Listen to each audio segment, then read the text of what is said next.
YCP social media కోసం digital కార్పొరేషన్ని ఒక ఉద్యోగ పునరావాస కేంద్రంగా వాడుకున్నారు. 1, 2 కాదు, 129 మంది ఉద్యోగులు.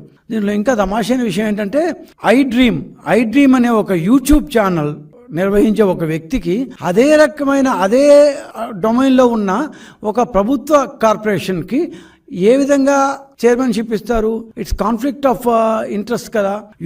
ఐ డ్రీమ్ అనే ఒక యూట్యూబ్ ఛానల్ ఏం చేస్తుంది? రకరకాల ప్రోగ్రామ్స్ని యాడ్స్ ద్వారా ఇస్తుంది. అది ఒక ప్రైవేట్ కంపెనీ. ఇప్పుడు ఈ డిజిటల్ కార్పొరేషన్ ఏం చేసింది?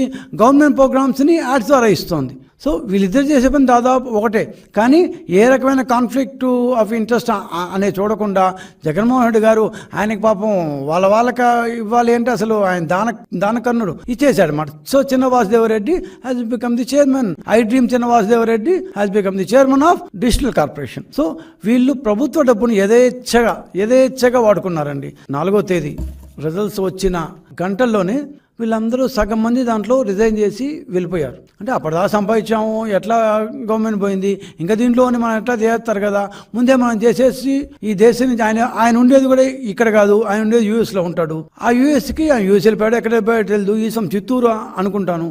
ఆయన వెళ్ళిపోయాడు, దేశం నుంచే వెళ్ళిపోయాడు. అంటే దోచుకున్న రోజులు దోచుకోవడం, గవర్నమెంట్ మారంగానే గంటల్లో రిజైన్ చేసి వెళ్ళిపోవడం. ఎంత తెలివి చూడండి మనుషులకి.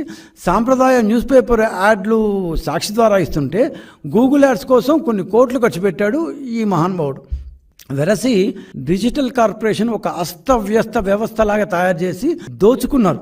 సో తమ వారి కోసం ఒక ఏకంగా ఒక కార్పొరేషన్ ఏర్పాటు చేసిన ఘనుడు జగన్మోహన్ రెడ్డి గారు.